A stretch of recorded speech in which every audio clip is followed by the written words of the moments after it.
Bienvenidos a la sesión de Derecho Económico Internacional de este día. En esta sesión vamos a abordar diferentes temas de la unidad 2. Vamos a terminar de perfilar nuestra definición del concepto de derecho internacional público. Vamos a definir también con claridad el contenido del derecho internacional económico. Vamos a explicar la evolución del derecho internacional económico en tanto las instituciones jurídicas, los tratados internacionales que se han venido desarrollando a través del tiempo, y vamos a empezar con la explicación del funcionamiento de algunos organismos internacionales de tipo económico. Primero, vamos a recordar esta definición que tenemos sobre derecho internacional económico, que nos dice que es el ordenamiento jurídico de las relaciones económicas de los estados, de las organizaciones internacionales, pero también de los intercambios de bienes, servicios y factores de producción que realizan los particulares, incluyendo también los aspectos transfronterizos de las estructuras empresariales y estándares de producción.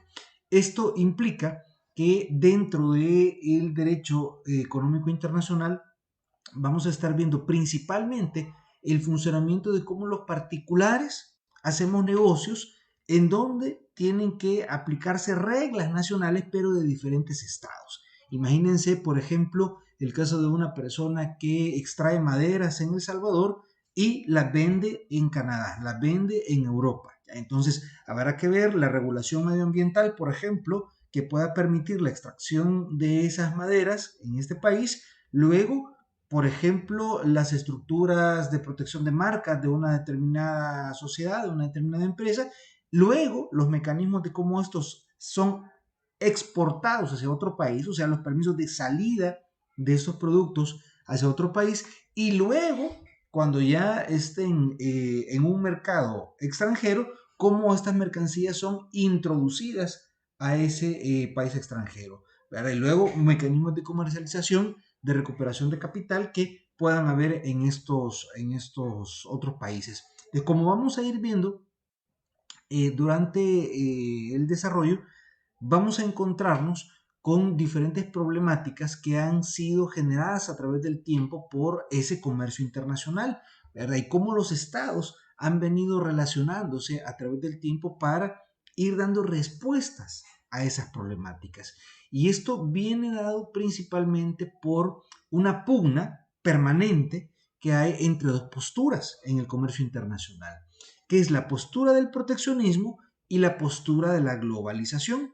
Habrá muchos países que van a decir, no, mire, yo voy a tener unos productores, voy a tener una industria local que va a necesitar que estas personas que generan estos tipos de productos puedan venderlos, ¿verdad? Y que la competencia extranjera que pueda generarse sobre este tipo de productos tiene que de alguna manera ser frenada, ser limitada, ¿verdad? Entonces, vamos a generar una serie de mecanismos, algunos económicos, otros jurídicos, otros tributarios, que van a darle un incentivo, una ventaja para que las personas sientan el deseo de querer producir. Imagínense, por ejemplo, un país como el nuestro que pueda estar pensando en la independencia alimentaria, ¿verdad? En decir, no, mire, nosotros tenemos que producir una cantidad mínima de maíz, una cantidad mínima de frijol que sea capaz de satisfacer la demanda interna de este tipo de productos. Pero, ¿qué es lo que nos vamos a encontrar? Que, por ejemplo, habrá otros países que puedan producir en unas cantidades muchísimo mayores que la nuestra y por lo tanto, mientras más volumen se produce, menor es el precio unitario. Entonces, no es lo mismo que un consumidor quiera comprar un quintal de maíz, por ejemplo, por decir una cantidad de un maíz que ha sido producido en El Salvador versus un quintal de maíz que ha sido producido en Estados Unidos, ¿verdad? Porque el precio unitario va a ser mucho menor por la gran cantidad de volumen de producción. Entonces van a venir políticos, ¿verdad? En algún momento iban a decir, bueno, entonces, para proteger al mercado local, para proteger al productor local, yo voy a empezar a generar impuestos, voy a empezar a generar aranceles para que los productores internacionales tengan un costo adicional por hacer entrar su producto a este país y de esa manera, artificialmente, el precio de un producto importado va a estar al mismo nivel que el precio de un producto producido localmente, ¿verdad? Aunque el producido localmente sea más caro, tenga insumos más caros, pero por los aranceles el precio en el mercado va a estar equilibrado y por lo tanto las personas pueden tomar una decisión de preferir uno u otro, no necesariamente por el precio. Y esto es precisamente porque a través del tiempo se ha logrado determinar que los consumidores tomamos tres condiciones en mente a la hora de decidir qué comprar. Y esas tres condiciones son el precio, la calidad y la proximidad. Piensen ustedes, por ejemplo, si alguna vez ustedes se han enfermado o quienes de ustedes, por ejemplo, tienen hijos y sus hijos se han enfermado en algún momento. Y cuando uno de nuestros hijos se enferma, lo que queremos es que se cure. Entonces puede ser que nos digan que la medicina está en una farmacia sumamente lejana, pero si nos dicen, mire, esa es la que le va a curar, lo vamos a ir a buscar. O si nos dicen, mira, el tratamiento carísimo, ¿verdad? Pero nos vamos a rebuscar por tener las condiciones para poder solventar esa necesidad. Porque en el tema de salud, en el tema vida, ¿verdad? Los productos que están relacionados con el tema de la vida, el precio y la proximidad no son relevantes, ¿no? Lo más relevante es la calidad, o sea, el cumplimiento de los efectos que puede tener un determinado bien o servicio. Entonces, por lo tanto, precio va a ser muy importante en el tema de medicamentos. Y por eso precisamente en El Salvador nosotros teníamos un problema bastante grave hace algunos años porque los precios de los medicamentos eran 6, 7, 8, 10 veces, 20 veces mayor que el del mercado local por un efecto inflacionario del precio de los medicamentos particularmente y que estaba inundado de una idea artificial de escasez. Entonces por eso viene la ley de medicamentos y genera una regulación del precio. Esa es también una forma de intervención estatal. Es parte de estos elementos de los que estamos hablando, ¿verdad? En derecho internacional económico. Viene un Estado y toma una decisión y dice, mire, aquí el mercado se está comportando de una manera irracional, yo voy a entrar, lo voy a intervenir y voy a provocar una disminución de precio por la vía de la regulación. Es un tema que hay que ir a conocer. Si nosotros vamos a querer entrar en un mercado, vamos a tener que conocer cómo está siendo regulado. ¿Ya? Entonces, en ese caso de los medicamentos, viene una regulación, hace una disminución artificial del precio y eso fomenta de repente también la competitividad y el aumento de la posibilidad que las personas puedan comprar ese tipo de insumos, ¿verdad? Que hay que tener muchísimo cuidado, ¿verdad? Porque la regulación de precios es la última carta que los estados tienen que utilizar para la intervención de un mercado, porque si se usa mal puede generar también escasez, puede generar falta de incentivos para que las personas quieran entrar en esos negocios, ¿verdad? Entonces, eso es medicamentos. Pongo otro ejemplo. Piensen, por ejemplo, ustedes con los que tienen la administración de sus facturas de teléfono móvil, con qué empresas tienen su teléfono móvil, ¿verdad? Y van a empezar ustedes a pensar, lo tengo con este, lo tengo con el otro. Ahora, piensen la mayoría de las personas con las que ustedes se comunican, con quién tienen este servicio de telefonía móvil y probablemente la mayoría de ustedes va a coincidir que la empresa que ustedes tienen es la misma que le brinda servicio en su casa, a sus familiares, a algunos de sus amigos, tal. ¿Por qué? Porque en materia de telecomunicaciones la calidad es más o menos igual entre las dos grandes, la otra que es un poco más pequeña y los otros 10 que están autorizados para la prestación del servicio de telecomunicaciones se suben a la infraestructura de las dos grandes, ¿verdad? Entonces, la calidad es más o menos igual. Si una empresa tiene servicio, las otras también lo tendrán, sobre todo en área metropolitana.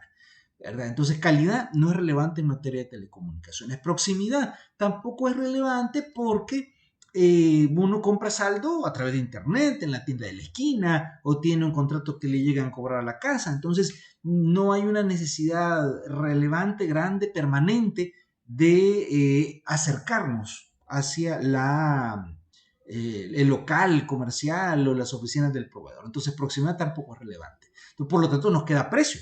Precio es lo más relevante en materia de telecomunicaciones. Y ahí es donde vemos que, por ejemplo, si tenemos la misma empresa que nos presta servicio en el grupo familiar, pues vamos a tener la ventaja de que no vamos a pagar el cargo por interconexión y eso va a hacer que el servicio sea un poco más barato, ¿verdad? O vamos a caer en los ganchos publicitarios de alguna promoción, alguna oferta que nos da alguna ventaja económica. ¿Ven? Entonces, en diferentes sectores va a primar diferente tipo de criterio. Último ejemplo, piensen en cuando ustedes compran el súper, los alimentos, ¿verdad? ¿Dónde lo hacen? Probablemente ustedes visitan un supermercado o un mercado que esté cerca de su casa, cerca de su trabajo o en el trayecto de la casa al trabajo. ¿Por qué? Porque en materia de alimentos, que es algo recurrente, es algo que nosotros tenemos que comprar cada semana, cada 15 días, y son muy organizados al mes, ¿verdad? Pero es algo muy, muy recurrente. El tema de precio no es tan relevante porque a nosotros de nada nos sirve saber que las lechugas más frescas y más baratas están en San Miguel si vivimos aquí en San Salvador. Pues no tiene sentido que yo vaya hasta allá a comprarme esa lechuga, esa super lechuga, ¿verdad? No, yo buscaré un mercado que esté cerca de mi casa por el costo marginal, el costo de traslado. ¿Verdad? Porque lo que yo pueda ahorrar en esa lechuga barata, lo voy a gastar en gasolina, lo voy a gastar en tiempo, lo voy a gastar en el costo de oportunidad de lo que yo voy a tener que utilizar de mi vida para ir a buscar este establecimiento que tal vez pueda estar más barato o tal vez no, ¿verdad? Entonces, en alimentación y en todos los otros bienes que los economistas llaman inelásticos, la proximidad es el criterio clave, ¿sí? Entonces, al tener una idea medianamente clara, ¿verdad? De que las personas vamos tomando diferentes criterios, que ya los he mencionado, ¿verdad? Precio, calidad y proximidad en diferentes sectores comerciales, los estados saben eso, ¿verdad? Y crean estructuras de incentivos para ir nivelando estas condiciones en el mercado. Entonces, ya lo decía, si un estado quiere promover que sus productores locales sean más apetecibles para la elección del consumidor, consumidor final, consumidor intermedio, lo que usted quiera, va a tocar artificialmente estos criterios. El precio es uno de los más fáciles, ¿verdad? Porque va a decir, va, mire, si usted quiere traer su maíz a mi país, va a tener que pagar aranceles, ¿verdad? El importador va a tener que pagar aranceles para que ese precio se introduzca en el CARDEX de la estructura de costos y por lo tanto al final el consumidor diga, bueno, una libra de maíz salvadoreño o una libra de maíz gringo valen lo mismo, entonces yo escojo el que quiere escoger, ¿ya? Elimina la competencia a través del precio. Es una decisión proteccionista, ¿verdad? Una decisión proteccionista, pero va a haber del otro lado de la cancha, ¿verdad? Otra filosofía, digamos, otra política económica muy importante, que es la política de la globalización. Va a haber también escenarios en donde los países van a decir, mire, sí, yo quiero proteger a mi industria local, quiero proteger a mi productor local, pero yo también quiero entrar al mercado internacional. Quiero poder llevar mis productos hacia esos otros mercados, ¿verdad? Entonces, imagínense que Estados Unidos dijera un día también, bueno, como El Salvador nos cobra un porcentaje bien alto de aranceles por importar, o en el caso de exportar maíz hacia El Salvador, ¿verdad? Desde el punto de vista de ellos, entonces, pues nada, le vamos a cobrar nosotros también aranceles, ¿verdad? Eso se llama retorsión. La retorsión es un ejercicio de derecho de gentes, que se acuerdan, lo vimos, el jus cogens, que es uno de los elementos, de acuerdo a Emmanuel Kant, del derecho público, es una de las capacidades que los estados tienen de reaccionar frente a las decisiones de otros estados. Entonces, en principio de proporcionalidad, un estado reacciona en la misma proporción en la que otro estado reacciona a sus actividades. Entonces, Si yo le pongo impuestos de importación a un producto de un país, ese país le va a poner esos mismos impuestos a mis productos, dificultando que yo pueda entrar en el mercado de ese país, ¿verdad? Entonces, de esa manera, con una visión globalista, un país puede decir, no, entonces yo mejor lo que voy a hacer es reducir las barreras económicas, las barreras arancelarias, aduanales, y de esa manera voy a poder tener el beneficio de que mis productos entren con mayor facilidad en esos otros mercados. Entonces, como ven, es complicado, ¿verdad? Porque si yo bajo, desprotejo a mis productores locales. Y si yo subo, pongo en riesgo de que mis productores locales no puedan entrar en mercados internacionales. Entonces, buscar ese balance es una de las cosas que el derecho económico internacional ha estado tratando de generarlo con una importante, digamos, inversión de tiempo y esfuerzo, probablemente después de la Segunda Guerra Mundial, como ya lo vamos a ver en unos minutos. Entonces, por eso, el derecho económico internacional va a hacer un estudio, su campo de acción va a ser precisamente esas relaciones entre estados, ¿verdad? Que van a ir generando esas condiciones de comercio, pero precisamente, ¿verdad? Son las relaciones de los estados, pero vinculadas con ejercicios de particulares, ¿verdad? De personas que van a estar ahí a la saga del intercambio de bienes o servicios o de factores de producción. Entonces, estos cambios de velocidad en las políticas, en esas decisiones entre el proteccionismo y la globalización, no es que los países toman un bando y se quedan con ese, ¿verdad? Sino que es un juego de ir buscando la media perfecta, ¿verdad? O la media ideal o lo más cercano a un funcionamiento óptimo. Imagínense, por ejemplo, en el caso de Estados Unidos, ellos en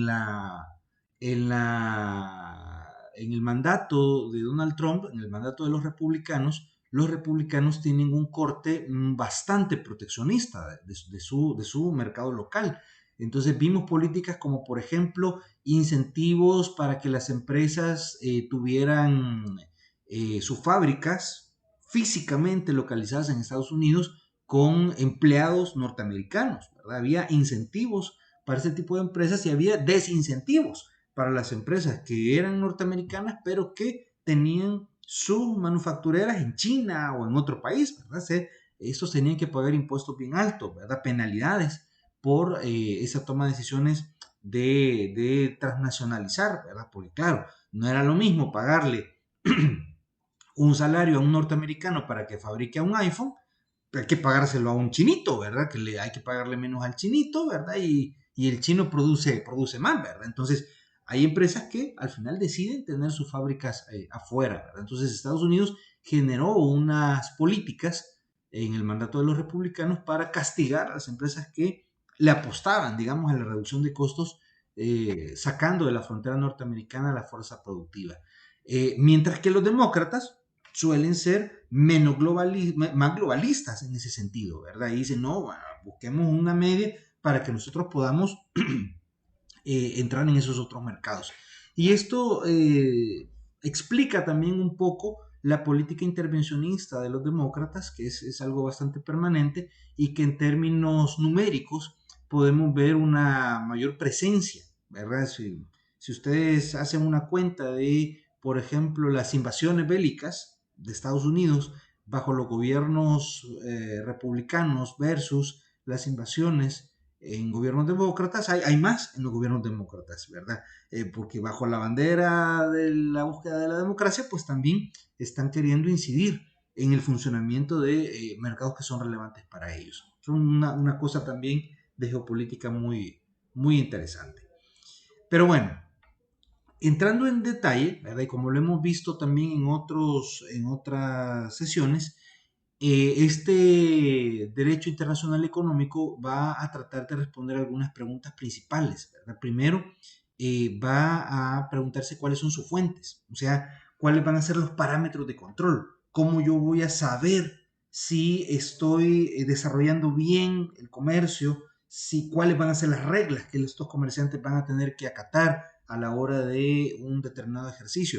Entonces, para esa determinación, ¿verdad? Para ese estudio, ¿verdad? Porque acuérdense que las ciencias jurídicas lo que hace es estudiar las normas aplicables en un momento, hay que definir, ¿verdad? ¿Cuáles van a ser esos parámetros, ¿verdad? De estudio.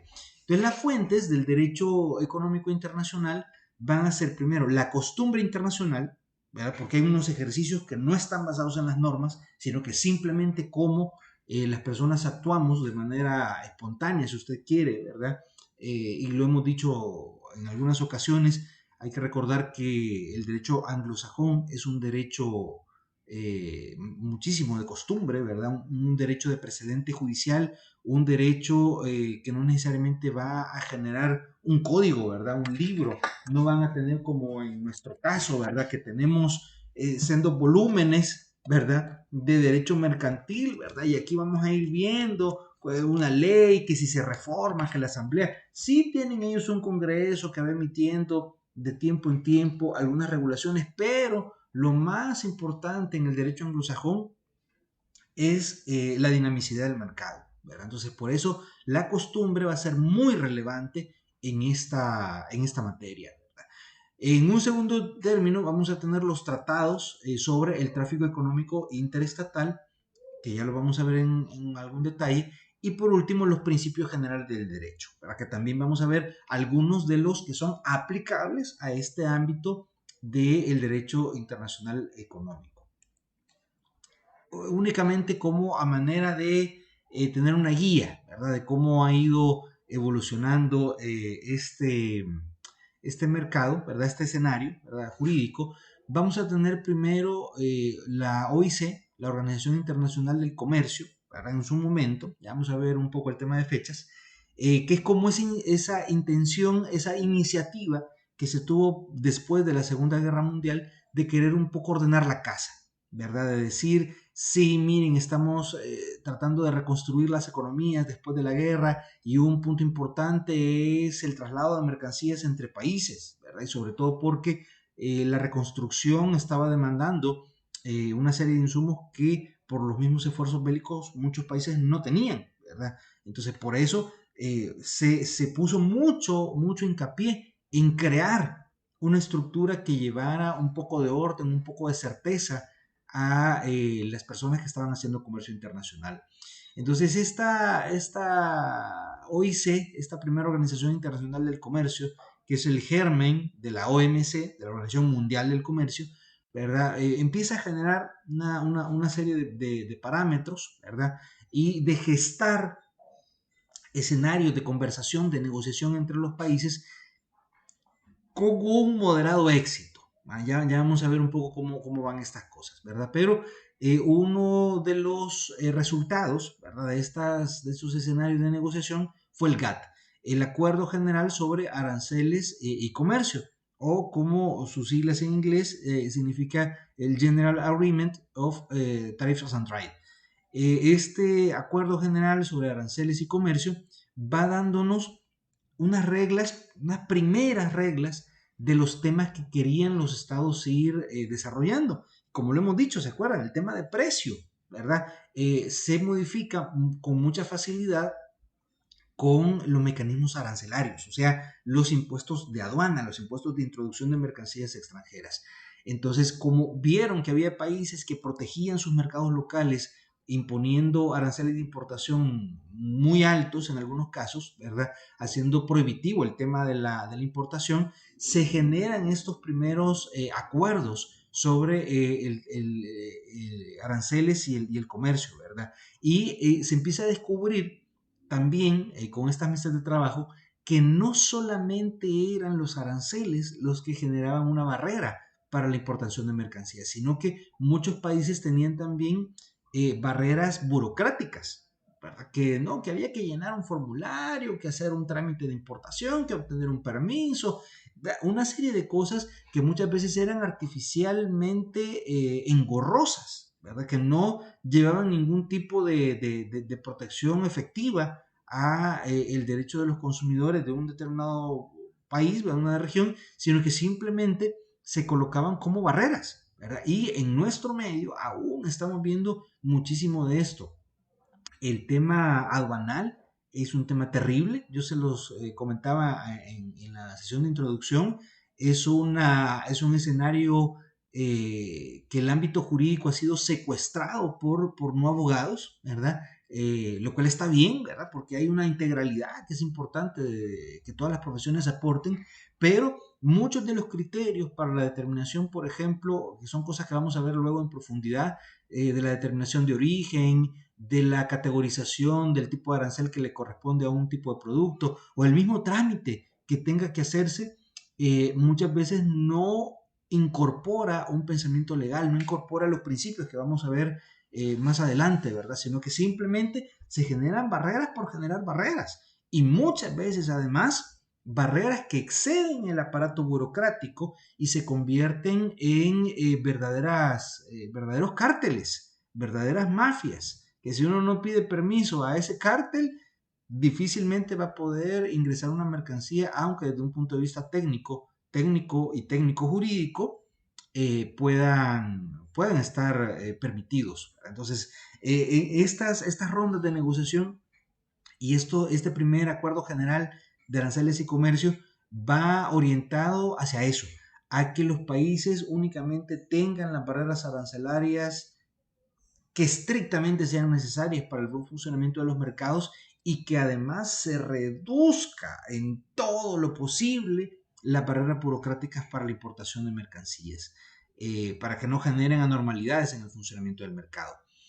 Y después de estas rondas del GATT, probablemente un punto de inflexión, como ya lo vamos a ver, es la ronda Uruguay. La ronda Uruguay en el marco organizativo procura generar criterios para la liberalización del tráfico internacional de mercancías. O sea, va a tener esa intención de borrar en la medida de lo posible la existencia de aranceles, ¿verdad? De importación.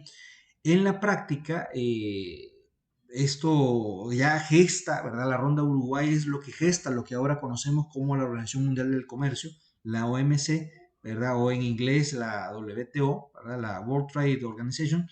Eh, pero a pesar de que su objetivo es ese mercado globalizado, ¿verdad? De esa libertad de poder llevar mercancías de un lugar a otro, lo cierto es que esto ha creado zonas de libre comercio, zonas que luego van formalizándose con algunos acuerdos de derecho comunitario.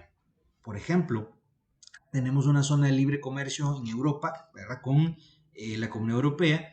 Tenemos también una zona de libre comercio en Sudamérica, en el Cono Sur, ¿verdad? Y tenemos también una zona de libre comercio en Centroamérica, ¿verdad? Con nuestro derecho comunitario. Una zona con menor incidencia de libre comercio en Asia, ¿verdad? Porque sí, aunque el bloque Rusia, China, India genera unos convenios bien interesantes de traslado de mercancías, sobre todo de lo que tienen que ver con producción energética y minerales preciosos, pero no son mecanismos estandarizados los que existen en Asia como en Europa y en Sudamérica o en Centroamérica, sino que casi que son tratados que se tienen que negociar de manera individualizada en cada escenario. En cambio, en Centroamérica, pues tenemos una lista ya general de mercancías y o al menos una intención de liberación de fronteras, ¿verdad? Y conjunto con esto se van generando también los tratados de libre comercio, ¿verdad? Que nosotros, por ejemplo, tenemos tratados de libre comercio con Estados Unidos, con Canadá, con México, con España, ¿verdad? Con diferentes otros países que nos van dando también algunas ventajas para colocar nuestros productos en sus propios mercados. Vale decirlo, ¿verdad? Que muchos de estos tratados tienen a la base un sentimiento de culpa, ¿verdad? Un sentimiento de responsabilidad que países llamados del primer mundo, ¿verdad? Como que si viviéramos efectivamente en planetas diferentes, ¿verdad? Pero que estos países, por ejemplo Inglaterra, España, que fueron responsables de la colonización de la mayor parte del mundo durante la época de la colonia, ¿verdad? 1700, 1900, sienten algún nivel de responsabilidad, ¿verdad? Un resabio por la explotación materias primas, ¿verdad? Durante esta época, y eso los hace generar ventajas, ¿verdad? Para algunos de estos países como el nuestro, que fue colonizado durante esta época. Y lo mismo entra a Estados Unidos, ¿verdad? Con su guerra contra el narcotráfico, ¿verdad? Que viene desde las políticas Marshall, desde los gobiernos de Nixon, eh, sabedores de los efectos económicos y políticos que han tenido esas decisiones, dicen, no, miren, vamos a generar también un espacio para que Centroamérica tenga algunos mecanismos de alivio, ¿verdad? Del intervencionismo que ellos también han generado durante el tiempo. Entonces eso, esa parte, ¿verdad?, política es algo muy relevante durante estas rondas de negociación, ¿verdad? Otra cosa importante que se genera de la ronda Uruguay es la creación del Fondo Monetario Internacional, el FMI, ¿verdad? Y el Banco de Reconstrucción y el Desarrollo, que en ese momento se llamó de esa manera porque lo que pretendía era generar capacidad económica para la reconstrucción de los países luego de la Segunda Guerra Mundial, y que finalmente se convierte en el Banco Mundial, ¿verdad? Que son dos instituciones que proveen fondos, ¿verdad?, para que las naciones puedan acceder a niveles de desarrollo, ¿verdad? Además, luego de la creación de esas entidades internacionales, viene el convenio sobre el Centro Internacional de Arreglos de Diferencias Relativas a la Inversión, el CISD. Este es otro tema relevante en derecho internacional económico, porque justamente viene el tema de las interpretaciones, ¿verdad? Que digan, ah, no, mire, ¿y la pupusa de dónde es? Es de El Salvador, es de Honduras. Es una discusión importante, no por un tema cultural, sino por un tema arancelario. ¿Por qué? Porque si yo digo que la pupusa es de El Salvador, ese producto, al ser exportado a otros países, va a gozar de beneficios arancelarios por ser producto de origen, ¿ya? Entonces, la determinación del origen de un producto es relevante desde el punto de vista económico y jurídico, ¿verdad? No solo desde el punto de vista legal. Y no crean que este tipo de conflictos es único entre El Salvador y Honduras. No, ahí tenemos, por ejemplo, el conflicto del mate en Argentina y Uruguay, ¿verdad? Que ambos países se pelean el origen de este producto, pero de nuevo, no crean que es un tema meramente cultural, sino que hay una estructura económica detrás de eso, hay una estructura política y jurídica detrás de la determinación de la condición de origen de un producto. Entonces, cuando los países entran en un conflicto demasiado complejo, ¿verdad?, y eso empieza a generarles anormalidades en el funcionamiento del mercado, pueden abocarse al Centro Internacional de Arreglos de Diferencias Relativas a Inversiones para ir dirimiendo, para ir resolviendo esos conflictos que pueden surgir. Bueno, inclusive a veces no necesariamente va a ser el tema de la determinación de origen el único tema en conflicto, sino que la aplicabilidad de tratados internacionales, por ejemplo, de tratados de libre comercio, el incumplimiento de tratados de libre comercio también puede llevarse a este tipo de sedes, ¿verdad? Entonces son mecanismos que eran necesarios. ¿Por qué? Porque los países también pueden estar en la línea de querer aplicar su propio derecho, ¿verdad? Ya lo vamos a ver que uno de los principios del derecho internacional económico es la eliminación de los privilegios de países sede, ¿verdad? Entonces imagínense, si usted es Estados Unidos, ¿verdad?, con el poderío económico y político que Estados Unidos tiene, va a tener una facilidad para que se aplique su derecho. Entonces viene El Salvador y quiere negociar con ellos y lo obligan a que el derecho norteamericano sea el derecho aplicable, podemos quedar como en una condición de desventaja, ¿ya? Entonces, el poder determinar, ¿verdad? Y en sesiones anteriores hemos visto algunos de los criterios para la determinación del derecho aplicable a un caso concreto, podemos tratar de aplicarlos, pero al final el poder económico y político puede hacer que por sobre los principios jurídicos de derecho se apliquen derechos que no son, ¿verdad? Entonces, por eso era importante a nivel mundial crear una estructura que facilitara la determinación del ámbito jurisdiccional, ¿verdad? en estos conflictos. Y por último, vamos a ver el tratado constitutivo de la Agencia Multilateral de Garantías de Inversiones, el MIGA, que esto viene a ser también como una suerte de mecanismo de resguardo, ¿verdad? Un avalista internacional que va a facilitar, ¿verdad? Que las personas se sientan seguras al hacer negociaciones de forma transnacional, ¿verdad? Por ejemplo, imagínense cuando hay una transferencia de dinero de banco a banco, ¿verdad? Y que hay estructuras, el SWIFT, ¿verdad?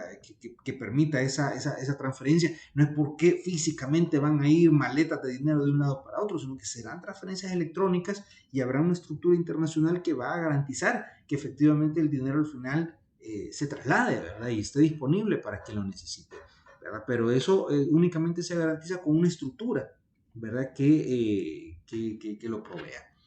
Ya desde un punto de vista de fechas concretas, vemos que en 1941 se emite la Carta Atlántica, ¿verdad? Que aún, ¿verdad? Con una reconstrucción avanzada de la Primera Guerra Mundial, pero ya con esfuerzos bélicos de la Segunda Guerra Mundial, se empieza a generar un sistema de comercio mundial medianamente estable, ¿verdad? Eso era lo que pretendía la Carta del Atlántico, ¿verdad? Que Europa y Estados Unidos, ¿verdad? Que Estados Unidos, recuerden, al final de la Primera Guerra Mundial es probablemente el gran ganador, ¿verdad? Por haber constituido fábricas de municiones, no de armas, fíjense bien una cosa bien curiosa, sino de municiones, ¿verdad?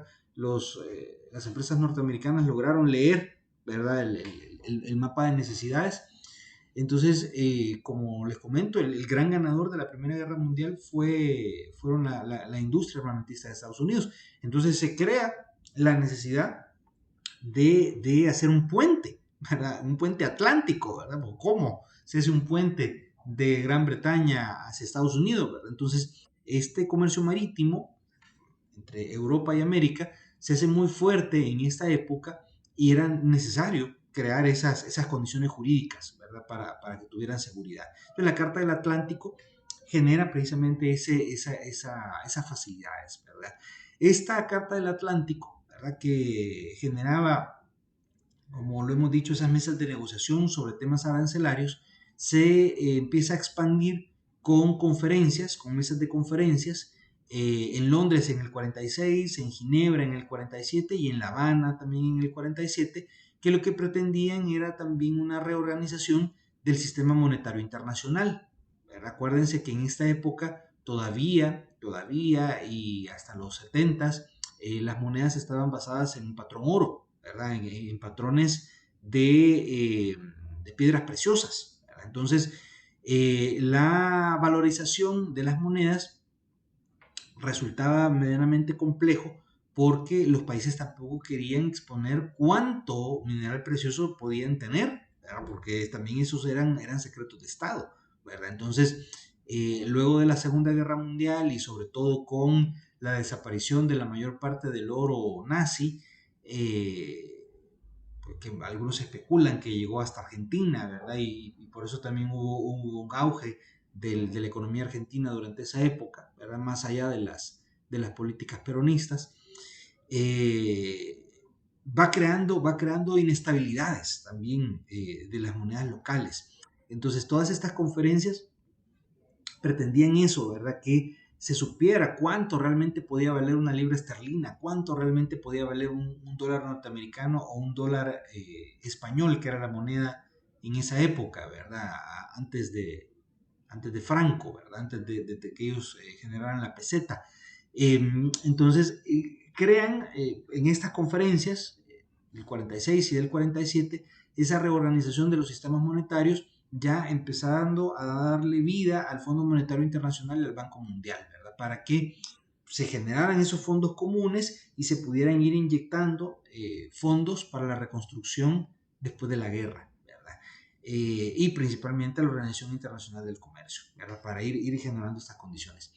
Luego, en el 47, como un producto también de estas conferencias, el Acuerdo General sobre Aranceles y el Comercio del 47 nos regala el GATT, ¿verdad? Ya de una manera formal, ¿verdad?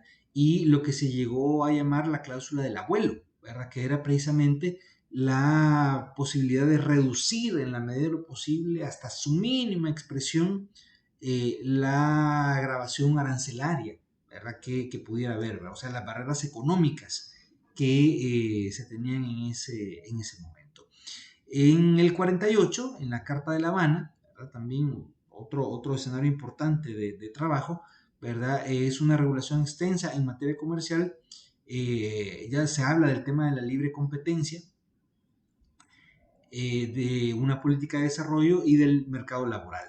Ahí empiezan a tocarse ya otros temas vinculados, ¿verdad? Porque de nuevo no era lo mismo contratar chinitos, ¿verdad? Contratar africanos como mano de obra barata, ¿verdad? Que contratar europeos. Entonces se empiezan a tratar de generar condiciones más o menos equivalentes. Fíjense que eso también es algo que uno tiene que tener como bien claro, ¿verdad?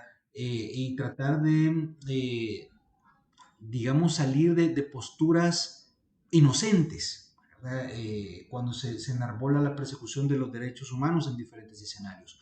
Cuando Estados Unidos y Europa fomenta la adopción de derechos del trabajador, por ejemplo, no lo hace solamente, no quiero decir que únicamente tengan estas intenciones oscuras, pero sí es cierto que buscan la universalización de los derechos del trabajador, pero además ellos obtienen un beneficio con esa universalización.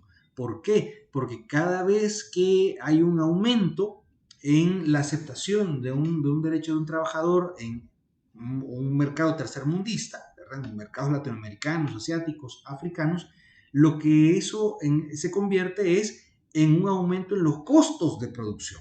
¿Verdad? ¿Por qué? Porque no es lo mismo que, por ejemplo, un chinito tenga que verse obligado a semanas de 50 horas laborales, ¿verdad? A un europeo que solo tiene que trabajar 30, ¿verdad? Por un salario mínimo, ¿verdad? Entonces, cuando se reducen las horas de trabajo obligatorias, ¿verdad? Eso aumenta los costos de producción, ¿sí? Entonces, no es lo mismo que, por ejemplo, digamos, mire, fíjese que en Estados Unidos el salario mínimo son $2,000, a que digamos, mire, fíjese que en El Salvador el salario mínimo son $300, $400. No, no es lo mismo, ¿verdad? Entonces, para Europa, Estados Unidos, es clave que aumenten los derechos laborales porque eso aumenta la estructura de costos, ¿verdad? En estos países en vías de desarrollo y eso artificialmente en el CARDEX de la estructura de costos, ¿verdad? Hace también que se vayan equilibrando los precios de las mercancías. Entonces, ahí hay una clave por lo cual es importante para estos países del primer mundo enarbolar una universalización de los derechos humanos y de los derechos del trabajador. No quiero decir por eso que sea malo, ¿verdad? Simplemente que hay que descubrir, ¿verdad?, las intenciones detrás de las intenciones, ¿verdad? Las intenciones detrás de los discursos, que suena bonito, ¿verdad? Que tengamos acceso a mayores derechos, pero eso tiene un eco en el ámbito económico que nosotros como estudiantes de Derecho Internacional Económico tenemos que ser capaces de verlo, ¿verdad? Y no quedarnos simplemente con un discurso políticamente conveniente, ¿verdad? Un discurso políticamente adecuado. En las rondas comerciales que se abrieron desde el 47 hasta el 93, ¿verdad? Porque en el 93 es la ronda Uruguay, que fueron en Ginebra, en diferentes países, ¿verdad?, que ustedes lo ven en esta lámina. Prácticamente se concentraron en las reducciones arancelarias, ¿verdad? En que haya cada vez menos barreras económicas directas, ¿verdad? Barreras económicas directas para el intercambio de mercancías. Hasta que finalmente en la ronda Uruguay se sientan las bases para una transformación del entendimiento del derecho internacional económico. Esta ronda Uruguay tuvo tres efectos, tres consecuencias clave. Primero, una reducción arancelaria industrial y agrícola, que eran los dos principales temas que siempre se venían tratando, pero dijeron, va, no, miren, nos vamos a concentrar en estos dos, que se reduzcan los aranceles de estos dos elementos. ¿Por qué? Porque el reparto de alimentos tiene que ser importante y además la industrialización era otra misión importante que se tenía en esta época. Número dos, la creación de mecanismos de decisión y solución de diferencias, ¿verdad? ¿Por qué? Porque, de nuevo, los países con una cierta hegemonía política, económica, aplastaban a otros que no la tenían. Entonces se necesitaban, ¿verdad?, estructuras que de alguna manera trataran de poner en igualdad de condiciones países que estaban en diferentes condiciones reales, ¿verdad? Sin embargo, aunque es una muy buena intención, en la práctica, eh, pues ha generado lo que ha generado, ¿verdad? Les recomiendo que vean un video adicional que voy a colocarles también en la plataforma de Moodle, que tiene que ver con la historia de las repúblicas bananeras, ¿verdad? Ahí ustedes van a ver cómo también ese desarrollo de esa hegemonía política económica, pues es difícil desmantelarla, ¿verdad? Aún con las mejores intenciones de países que son parte de estas estructuras. Y finalmente, y aquí es donde el derecho internacional económico da un giro bien importante y se da cuenta de que no solo los aranceles son barreras para el ejercicio del comercio, sino que también el funcionamiento normal de los mercados. Y por eso va generando también medidas antidumping, o sea, medidas que van en contra de la competencia leal, ¿verdad? El dumping es competencia desleal, ¿verdad?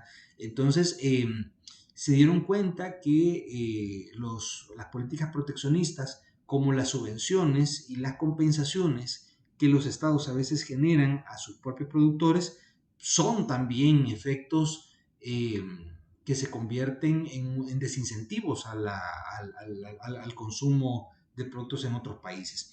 Entonces empiezan a tocarse estos temas y de nuevo, ¿verdad?, ahí vemos esa pugna, ¿verdad?, entre el proteccionismo del mercado local y el deseo de querer entrar en el mercado globalizado. Entonces, la Ronda Uruguay empieza a poner esos temas sobre la mesa de manera expresa, ¿verdad? Y no quiero decir que se resolvieron, ¿verdad? Porque estos son temas que siguen estando sobre la mesa. Imagínense, por ejemplo, les pongo un caso en el Salvador, ¿verdad? Que no les voy a decir si es bueno o es malo. Ahí cada quien tiene que tomar sus decisiones, pero para que vean cómo el mercado a veces se toca de una manera artificial para obligar la toma de decisiones y eso crea los efectos que tenga que crear. Fíjense que, por ejemplo, en el gobierno de Funes y de Sánchez Serén se crearon políticas para la preferencia de la micro y la pequeña empresa, de tal suerte, y se crea la plataforma de Comprasal, de tal suerte que el gobierno se ve obligado a que un porcentaje de sus compras obligadamente tenga que ser de la micro y la pequeña empresa. Ahora, está buenísimo, puede decir uno, eso está genial, ¿verdad? Porque hay un incentivo a las cadenas de valor locales.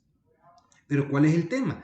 Que no es lo mismo que yo le pida, por ejemplo, 1000 resmas de papel a una empresa grande, ¿verdad? Que tendrá una estructura de costos y que por el volumen sus costos serán menores, ¿verdad? A que yo le pida 1000 resmas de papel a una pequeña o mediana empresa, que por, de nuevo, el volumen, sus costos serán mayores, ¿verdad? ¿Qué implica eso? Que el gobierno obligadamente está erogando una mayor cantidad de dinero por compras. ¿Pero por qué? Porque tiene que preferirse a la micro y la pequeña empresa.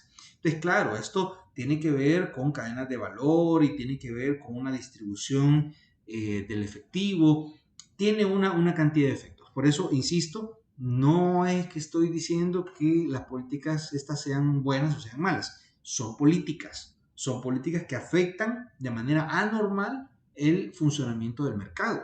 Y así como esta es una política que pretende beneficiar a la micro y la pequeña empresa, así también los países van tomando ese tipo de decisiones. Por ejemplo, en esa misma línea, había una obligación para que el grano que servía para la alimentación de ganado avícola, ¿verdad? Fuera local, ¿verdad? Que el maíz que producimos en El Salvador es extremadamente caro si lo comparamos con el sorgo o lo comparamos con otro tipo de productos de alimentación avícola que se producen en otros países, ¿verdad?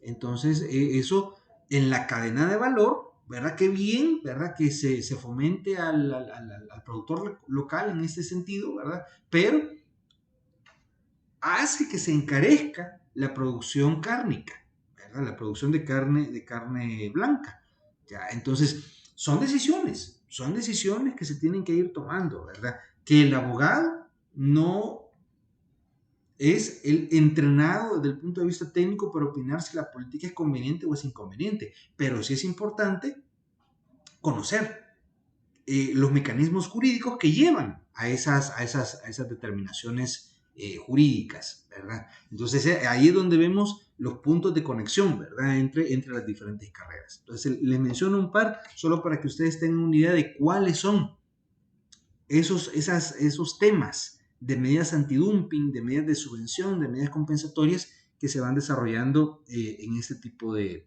rondas de negociación. Ahora, la ronda de Uruguay, además de poner temas técnicos sobre la mesa, ¿verdad?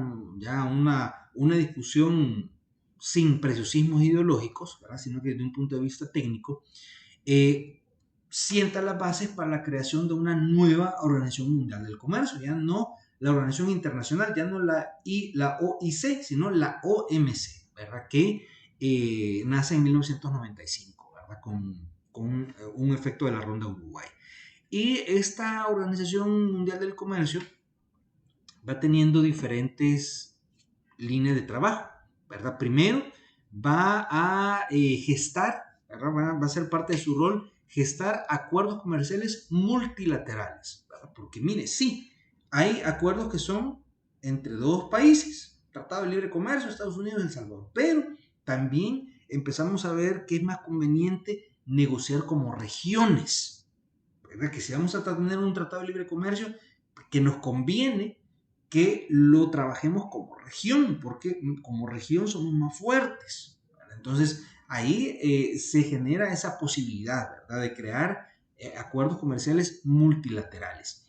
Vemos además una línea de trabajo fuerte en la creación de pactos relativos a la solución de diferencias. Para que sí, miren, allá teníamos el MIGA, ¿verdad? Un sistema de solución de conflictos, pero centralizado, ¿verdad? Centralizado y dominado, ¿verdad? Por las grandes potencias. Entonces, no, viene la OMC y dice, no, miren, vamos a crear mecanismos más o menos locales, que entiendan la idiosincrasia, que entiendan el, el, la estructura jurídica que cada uno de los estados tiene, ¿verdad? Y que pueda dotar de decisiones meramente independientes. Va a ir generando nociones sobre política comercial, sobre acuerdos comerciales plurilaterales, ¿verdad? Que no solo de dos, sino que tenga en cuenta diferentes necesidades e intereses, ¿verdad? De diferentes naciones o diferentes estructuras, y va a crear también acuerdos sobre la contratación pública, ¿verdad? Porque hasta este punto se entendía como que simplemente eran los particulares los que querían hacer negocios, pero también se dieron cuenta que algunos de los principales clientes de las empresas que comercian internacionalmente son los gobiernos, ¿verdad? Sobre todo en el caso de América Latina, que por una deformación de la comprensión del derecho administrativo, tradicionalmente se ha venido creyendo que la función del Estado es proveer servicios públicos, como la electricidad, como el agua, ¿verdad? Como la recolección de desechos sólidos, ¿verdad? Eso es lo que en América Latina se tiende a creer, ¿verdad? Que el Estado es el principal proveedor de esos tipos de servicios, cuando lo real, ¿verdad? Como lo hemos visto en los países desarrollados, es que el Estado no provee directamente de servicios públicos, sino que su rol es garantizar la calidad de la prestación de sus servicios públicos. O sea, que lo preste un particular, que lo preste un tercero, y yo, Estado, me quedo vigilando de que esos servicios se presten de manera adecuada, ¿verdad? Para que haya un tercero imparcial que en caso de una queja de un consumidor, de un cliente, pueda haber alguien que me pueda dar una decisión sin estar interesado en el problema. Pero imagínense, por ejemplo, no sé cuántos de ustedes tienen servicios de agua potable que los presta ANDA, por ejemplo, ¿verdad? Y entonces imagínense de repente le llega un cobro que ustedes sienten que es injusto. ¿Sienten confianza en que ANDA se los va a resolver de manera rápida, efectiva e imparcial? Si ellos mismos lo cobran. Miren, no es porque sean buenos o sean malos. De nuevo, hay que quitarnos esos sombreros de análisis de repente ingenuos.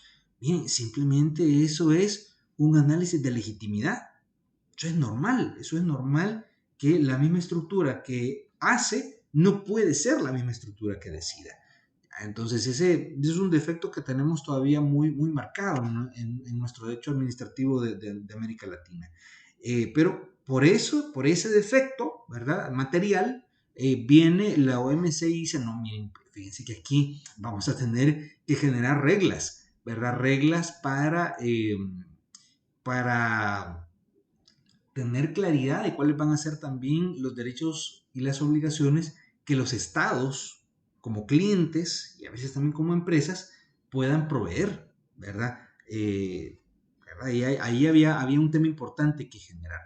Y quizás vale la pena acá mencionar que parte de esos estudios, ¿verdad?, de política comercial que concretizó la OMC, pero que vienen siendo estudiados desde la OIC, son las directrices de Naciones Unidas de protección al consumidor, que son emitidas en el 85, 10 años antes de la OMC, o sea, todavía con el análisis de la OIC, ¿verdad? Pero que coincidentemente, en el caso de El Salvador, eh, son retomadas en la Constitución del 83. O sea, fíjense qué interesante. 2 años antes de que Estados Unidos y Europa, el G20, ¿verdad? Los 20 países más industrializados del mundo, estuvieran hablando de la protección del consumidor en el mercado internacional, ya la Constitución del 83 en El Salvador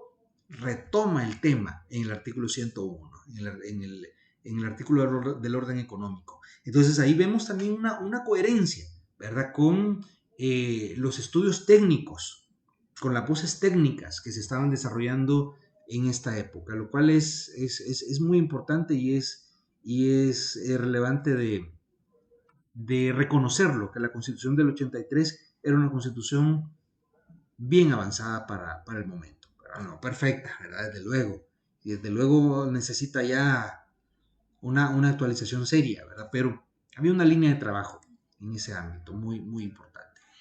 Ahora, esta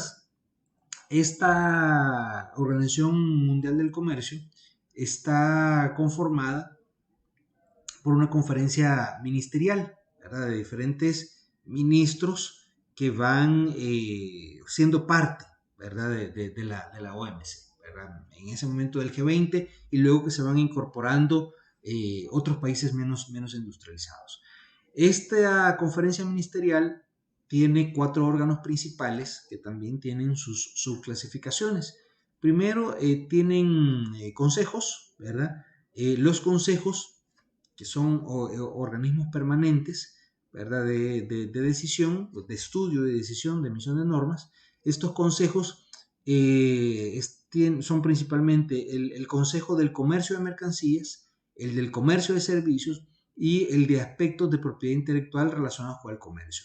Entonces, estos 3 consejos están permanentemente estudiando las mejores maneras de cómo las mercancías y los servicios pueden irse facilitando, ¿verdad? Entre las naciones, ¿verdad? Y también los aspectos de propiedad intelectual que son todo un reto, ¿verdad?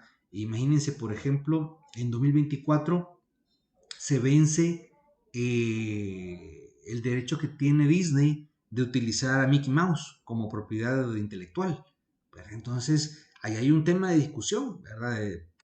¿Qué quiere decir eso? ¿Verdad? ¿Qué implicaciones va a tener eso? Y aunque parezca algo muy trivial, estamos hablando de cientos de miles de millones de dólares que se pueden estar moviendo alrededor de este tipo de mecanismos. ¿Verdad? Entonces, el Consejo de Propiedad Intelectual es el encargado de ir generando los insumos en esas tomas de decisiones. ¿Verdad? Entonces, además de estos consejos, hay comités. Estos comités un rol un poco más periódico, ¿verdad? Menos permanente que los consejos. Y hay tres comités principales, que son el Comité de Comercio y Desarrollo, el Comité de Restricciones por Balanza de Pagos y el Comité de Asuntos Presupuestarios, Financieros y Administrativos. Este último comité hace un trabajo operativo de la OMC, o sea, se encarga de asegurarse que la OMC tenga sus estructuras para continuar con su funcionamiento. Si nosotros lo viéramos desde un punto de vista de una organización local, ¿verdad? De una empresa o de un organismo, aquí estamos hablando de la estructura de soporte, ¿verdad? Son los que se encargan de que el presupuesto esté ahí, de la distribución presupuestaria entre los diferentes consejos y comités y órganos, de la contratación de personal, de la contratación de servicios, o sea, se encargan de la supervivencia, vamos a decirlo de alguna manera, ¿verdad? De la organización. Mientras que las otras dos sí tienen roles más misionales, ¿verdad?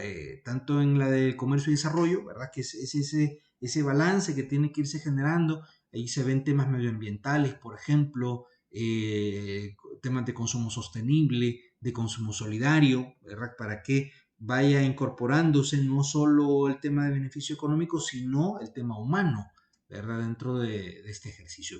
Y el de restricciones por balanza de pagos, ¿verdad? Las balanzas de pagos son esas compensaciones que se van generando, ¿verdad? Como lo hemos dicho, en el sistema bancario no es que vayan las maletadas de dinero, ¿verdad? Sino que son deudas que se van generando y que se van compensando entre que yo te mando y tú me mandas, y yo necesito y tú necesitas. Entonces no es que se paguen de inmediato, sino que se van generando, se van acumulando deudas, ¿verdad? Y luego esas deudas se van compensando periódicamente y a eso es a lo que se refiere la balanza de pagos, ¿verdad? Entonces lo que se pretende tampoco es que se abuse, ¿verdad? De esa balanza de pagos, porque puede llegar un momento en donde no sea posible la compensación, ¿verdad? Entonces, por eso deben generarse criterios para la restricción en el uso de balanzas de pagos. Además, hay un órgano permanente de solución de diferencias, ¿verdad? Que es el OSD, la evolución del MIGA, ¿verdad? Y un órgano de apelación, ¿verdad? Que es el que revisa, digamos, las decisiones que se toman en la OSD. Ahora, vamos a ver algunos de los principios de derecho internacional económico. Vamos a ir uno por uno y vamos a ir tratando de generar una explicación de cada uno de ellos. Primero, el principio de prohibición de uso del derecho. Vamos a ver que a veces jurídicamente habrá estructuras que van a permitir ciertas acciones, ¿verdad? Pero no quiere decir que por eso el derecho sea justo, porque los holocaustos nazis fueron legales, ¿verdad? Hubo normas que los estados emitieron alrededor de esto, ¿verdad? La persecución judía en España fue legal en algún momento, ¿verdad? La segregación indígena en El Salvador fue legal, ¿verdad? La expatriación de afrodescendientes en El Salvador fue legal, ¿verdad? Pero no quiere decir que porque algo sea legal, sea justo, ¿verdad? Entonces, así como estos temas, estos tres temas que les he mencionado, son temas de derecho humanitario, ¿verdad? También en el ámbito comercial pueden generarse reglas que sean legales, pero que trastoquen el funcionamiento de los mercados. Entonces, este principio de prohibición del abuso del derecho nos lleva a eso, a tratar de buscar, de hacer un análisis de si este derecho, estas reglas, estas normas que un Estado, que una comunidad genere, realmente generan la protección, ¿verdad?, teleológica, la protección final de un ámbito que estamos buscando, ¿verdad? O simplemente son reglas arbitrarias para la conveniencia de un sector, ¿verdad? Entonces, el principio de prohibición del abuso del derecho es probablemente el principio que nos demuestra que el estudiante de derecho, que el jurisconsulto, no simplemente es un escribano, ¿verdad? El arte del derecho no simplemente es leer la norma. Ah, no, mira, aquí está escrito y hay que... No, ¿verdad? Hay que ir a buscar, hay que hacer un análisis social, ¿verdad? Humano, antropológico, si usted quiere, de cuáles son los efectos que una norma puede tener en un momento determinado, ¿verdad? Y si nosotros analizamos un balance de los costos y los beneficios que tiene la implementación de una determinada norma, podemos llegar a la decisión de si es justo o no su aplicación, ¿verdad? Si obedece a principios superiores de desarrollo humano o simplemente hay un abuso, ¿verdad?, de una determinada condición jurídica, ¿verdad? Entonces ahí tenemos un primer principio que es uno de los más importantes, tanto en el derecho local como en el derecho internacional.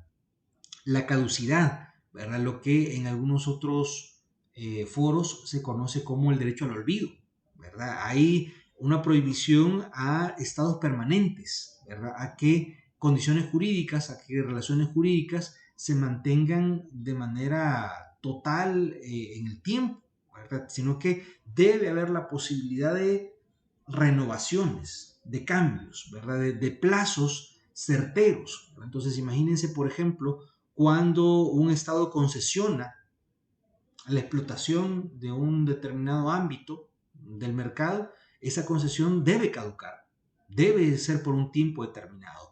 Y ahí tenemos, por ejemplo, la caducidad de la explotación por parte de Estados Unidos del Canal de Panamá. O sea, ahí está el principio de caducidad. Un ejemplo, en El Salvador, la caducidad de la explotación de los espectros electromagnéticos por parte de las empresas televisoras.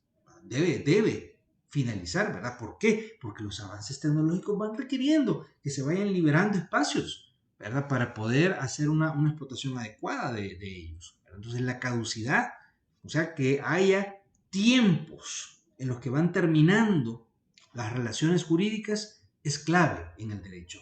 No puede haber un tratado que sea eterno, no puede haber una ley que sea eterna, sino que tienen que irse adecuando a los tiempos, ¿verdad? La caducidad como principio jurídico es también importante. La prohibición del enriquecimiento injusto.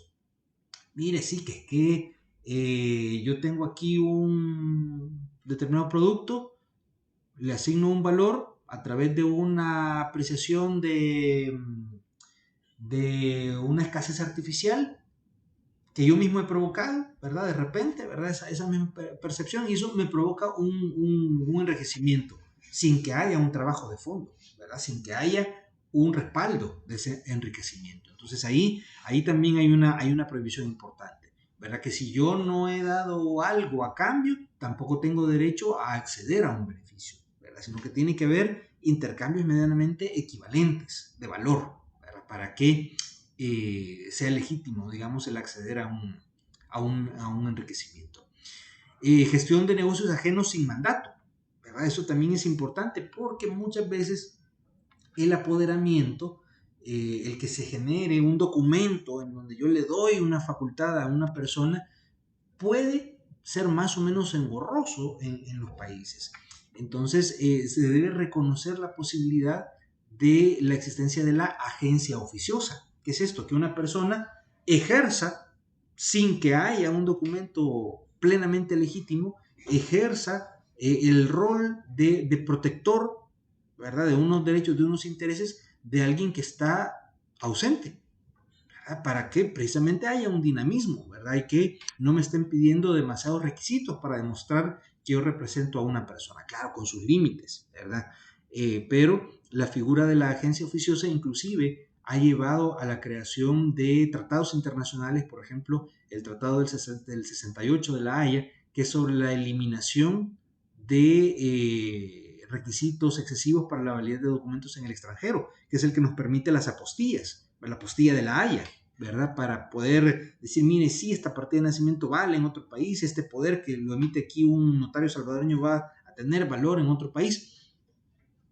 Eso es lo que se pretende con este principio, que hacer dinámico, ¿verdad? El mercado, y que no me estén pidiendo demasiados requisitos para demostrar que yo represento a otra persona. Claro, de nuevo, ¿verdad? Esto va a estar vinculado con ciertos requisitos y ciertos efectos, ¿verdad? Que si yo digo que represento a alguien y al final no es cierto que lo represento y adquiero obligaciones supuestamente en nombre del tercero, al final, si yo he mentido, adquiero la responsabilidad, ¿verdad? Eso también es importante tenerlo en cuenta. Y eso vincula con el siguiente principio, que es el principio de buena fe, ¿verdad? ¿Qué implica esto? Que debemos suponer que las personas están actuando de buena fe, que no es que estén en la persecución de enriquecimiento injusto, que no es que estén mintiendo sobre sus condiciones. Claro, principio de buena fe no es lo mismo que principio de ingenuidad, ¿verdad? No. Habrá unos requisitos mínimos que siempre tendremos que cumplir, pero debemos suponer, debemos darle la oportunidad a las personas de que ejerzan el comercio en esa condición, ¿verdad? De creer que son personas justas, que son personas probas, ¿verdad? Con los requisitos que eso implica, ¿verdad? Recuerden que el tema de principios no es que aquí haya una aplicación absoluta, ¿verdad? Sino que son principios que dirigen la manera en la que vamos a entender las leyes, ¿verdad? Es simplemente eso. El stoppel o el venir contra factum propium, ¿qué significa esto? Que yo no puedo actuar en contra de lo que yo mismo he dicho, ¿verdad? Si yo he dicho que voy a aceptar un mecanismo de contratación electrónica, por ejemplo, y chivísimo, ¿verdad? En lo que a mí me ha beneficiado yo lo uso, pero cuando alguien quiere adjudicarme una responsabilidad, quiero valerme de un mecanismo que yo mismo he creado para evadir una responsabilidad. Eso no se puede, ¿verdad? Entonces yo no puedo ir en contra de mis propios actos. Si yo he actuado de una manera, tengo que ser coherente, ¿verdad? Tengo que mantener una coherencia. Entonces, ese es otro principio clave del derecho internacional económico. El principio de nación más favorecida, ¿verdad? Que era un poco lo que decíamos, ¿verdad? Que hay países que van a tener un poderío económico, un poderío político, ¿verdad? Entonces esa es una nación favorecida. Entonces, como nación favorecida, va a verse con una responsabilidad, ¿verdad? De cuidar a las naciones menos favorecidas, ¿verdad? Y habrá que evitar, en la medida de lo posible, usar sus foros para la solución de conflictos, de utilizar sus normas para la solución de conflictos, porque por ser la nación más favorecida, tiene que ceder su jurisdicción a las menos favorecidas, como principio, ¿verdad? En principio, ¿verdad? En principio. El principio de igualdad soberana, ¿verdad? Decir que todos los países somos igualmente soberanos, que no somos colonias, ¿verdad? Sino que somos países con autonomía, con nuestro derecho, con nuestra idiosincrasia, con nuestra cultura y que tenemos precisamente la facultad de hacer valer esa soberanía, ¿verdad? Y no tenemos por qué estar subyugados a una decisión de otros países, ¿verdad? Si queremos, entraremos y entraremos en igualdad de condiciones en un tratado de libre comercio, por ejemplo, en un tratado multilateral, lo que fuera, ¿verdad? Pero no porque tengamos una deuda, sino porque creemos genuinamente que puede haber una conveniencia, ¿verdad? En algún trato que nosotros querramos tener, ¿verdad? El principio de buena vecindad, ¿verdad? Que imagínense, por ejemplo, ahora mismo el conflicto que tenemos con Guatemala por esta mina fronteriza que genera el riesgo de contaminación del río Lempa y del lago de Huija. Miren, por principio de buena vecindad, hay que buscar la manera, ¿verdad? De no generarle un perjuicio, ¿verdad? A una nación vecina con la que tenemos tanta historia, ¿verdad? Y esto es un ir y venir, ¿verdad? Entonces hay que buscar, tenemos esa responsabilidad, genera la responsabilidad de buscar mecanismos de no afectación, ¿verdad? A eso es a lo que se refiere el principio de buena vecindad, ¿verdad? Esto, véanlo desde un punto de vista, si quieren, muy, muy pequeño, porque es igual. Si yo tengo un vecino, no tengo que poner una fiesta a medianoche, ¿verdad? Un lunes, ¿verdad? Lo voy a afectar, ¿verdad? Mi perrito tengo que salir y recogerle los desechos, ¿verdad? Para no ensuciarle su entrada. Los niños tienen que respetar unas ciertas reglas para no entorpecer, digamos, la tranquilidad esas que son reglas del buen vecino físico humano, también son reglas del buen vecino país, ¿verdad? Un buen vecino en derecho internacional económico, ¿verdad? Que mis comerciantes, asegurarme de que cumplan las reglas, asegurarme de que sean éticos, asegurarme de que tengan una buena fe, ¿verdad? Eso es el principio de buena vecindad, ¿verdad? Que yo sea de provecho para la comunidad internacional, ¿verdad? No de que yo llego a ser destrozo, ¿verdad? Sino un principio de buena vecindad. Una prohibición de discriminación, ¿verdad? Eso creo que habla por sí mismo, ¿verdad? Pero que implica que no puede haber barreras que por el origen étnico, ¿verdad? O por el origen histórico de alguna nación sea discriminada de un tratado multilateral, ¿verdad? Imagínense qué sucedería si nosotros dijéramos, sí, miren, vamos a hacer una comunidad centroamericana, pero a Nicaragua saquémoslos. No, es que los chochos, no, hombre, mucho problema. No puede ser, ¿verdad? Hay que incluirlos, ¿verdad? En la medida de lo posible tiene que haber una visión plurinacional, ¿verdad? En esos ámbitos. ¿Verdad? Ese es el principio de no discriminación. Eh, en este ámbito va a ser importante también el principio en la medida de lo posible, el desmantelamiento de los derechos aduaneros y obstáculos no tarifarios al comercio, lo que decíamos, mire, va a haber dos barreras importantes acá. Una que tiene que ver con la determinación de costos aduanales para la importación de mercancías, pero también vamos a tener obstáculos burocráticos, jurídicos, en algunos casos, ¿verdad? Que nos van a llevar a que haya personas mercados que van a ser inaccesibles. Entonces hay que reducir, hay que irlo desmantelando en la medida de lo posible, ¿verdad? O sea, la aspiración de esto es que tengamos un libre mercado mundial. Esa es la aspiración, ¿verdad? Es la aspiración, ese es el destino al que muchos queremos llegar, ¿verdad? Yo me declaro ciudadano cosmopolita, ¿verdad? Un ciudadano del mundo, ¿verdad? Entonces esa idea de ciudadano del mundo es hacia donde tenemos que movernos en el derecho internacional económico. No al proteccionismo, no necesariamente al proteccionismo. Lo necesitamos todavía por el momento. ¿Por qué? Porque solo podemos eliminar el proteccionismo cuando sea eliminado de manera absoluta, pero en la medida en la que haya todavía países que necesiten la protección de sus mercados locales, como es el caso de El Salvador, será necesario, ¿verdad? Que mantengamos todavía esa balanza, ¿verdad? Por eso hablamos de ese principio a futuro, ¿verdad? Como aspiracional, ¿verdad? De desmantelamiento.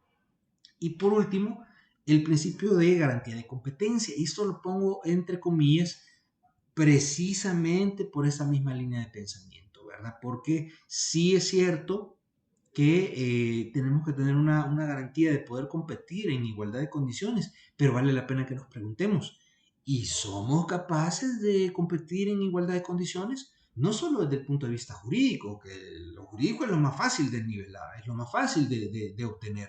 No, hay un problema antropológico, hay un problema material, ¿verdad? Tenemos las condiciones para competir en igualdad de condiciones con China. Imagínense, por ejemplo, uno de los grandes problemas que nuestro mercado ha tenido en el ámbito del café es que vienen los chinos y nos dicen, vaya, sí, nosotros les vamos a dar condiciones preferenciales para que nos vendan café porque nos gusta el café a los chinos. Vaya, quiero que me venda, por favor, 5.000 millones de toneladas de café. Y tiene El Salvador una finca que sea capaz de producir esa cantidad de café. Materialmente no la tenemos. Nos quieren dar un beneficio, pero parece que es un sí con un no implícito, porque es imposible, ¿verdad? El asumir ese tipo de beneficios, ¿verdad? Qué galán, ¿verdad? Ya lo tenemos vendido. Pero ¿cuándo? ¿Cuándo vamos a poder producir eso? Entonces, estas garantías de competencia deben irse generando, ¿verdad? En un ámbito jurídico, desde luego, pero tienen que estar enmarcadas en la realidad material de las naciones, ¿verdad? Y ese es el análisis que de repente tenemos nosotros que desarrollar. Ahora, estos principios, esas estructuras que estamos viendo, van a aplicársele a diferentes sujetos, ¿verdad? Y como lo hemos dicho de la primera sesión, ¿verdad? Y lo hemos venido remarcando, el sujeto principal al que se le van a aplicar todas estas normas van a ser los estados, ¿verdad? Pero además vamos a tener empresas estatales, ¿verdad? No solo en países socialistas, ¿verdad? No solo China tiene empresas estatales, ¿verdad? Estados Unidos tiene empresas estatales, ¿verdad? Algunas empresas locales de telecomunicaciones son empresas estatales. El Salvador tiene empresas estatales, ¿verdad? Entonces, estas también son sujetas de derecho internacional económico cuando quieran generar algún tipo de negocio transfronterizo, ¿verdad? Organizaciones internacionales como la OMC, ¿verdad? La Cruz Roja, por ejemplo, a mí esta semana me está tocando ver unos temas de la legalización, de una porción de este tema de la Cruz Roja y es curioso, ¿verdad? Porque su nacimiento, su generación no es el de una ONG tradicional, sino que viene desde el derecho internacional. Entonces, ahí también se le van a aplicar, ¿verdad? Estas reglas. Las comunidades de naciones, ¿verdad? Como ya hemos dado tres ejemplos, ¿verdad? La comunidad sudamericana, la comunidad europea, aquí la comunidad centroamericana. Somos comunidades de naciones independientes, desde luego, pero que nos unimos por unos fines bien concretos y en diferentes etapas, ¿verdad? Agrupaciones de Estado basados en intereses comunes, ¿verdad? Por ejemplo, el Triángulo Norte, ¿verdad? Puede haber una agrupación de un Estado para un interés específico. Eso también vamos a ser sujetos de derecho económico internacional. Cooperaciones internacionales de entidades administrativas también, ¿verdad? Cuando hablamos, por ejemplo, del AID, la Agencia de Cooperación Norteamericana, o del GTZ, la Agencia de Cooperación Alemana, ¿verdad? Todas las naciones que tengan agencias de cooperación estarán vinculadas también al derecho internacional económico, estarán sujetas a estas estructuras jurídicas y materiales de las cuales estamos hablando. Organizaciones internacionales no gubernamentales, como les decía, el caso de la Cruz Roja, ¿verdad? La Orden de Malta, ¿verdad? Van a ser también sujetos de derecho internacional. Y por último, ¿verdad? Que es la más obvia, ¿verdad? Pero que es el principal destinatario, ¿verdad? De todo esto de lo que estamos hablando, las empresas privadas, ¿verdad? Y códigos de conducta para empresas transnacionales, ¿verdad? Que precisamente van a estar vinculadas en este ámbito. Entonces, con esta claridad, nosotros podemos decir que principalmente, ¿verdad? El derecho internacional económico va a estar encargado de la determinación de derechos y obligaciones que surgen de relaciones dispositivas, de relaciones voluntarias, ¿verdad? Entre estos sujetos de derecho de los que hemos hablado, va a definir los mecanismos de las contrataciones que se van a generar en estos ámbitos transnacionales, ¿verdad? Y va a proveernos también de mecanismos para la solución de disputas, ¿verdad? De estas relaciones que se van generando. O sea, esta va a ser la tríada del ámbito de aplicación del derecho internacional económico y lo que vamos a estar estudiando en profundidad en las siguientes unidades.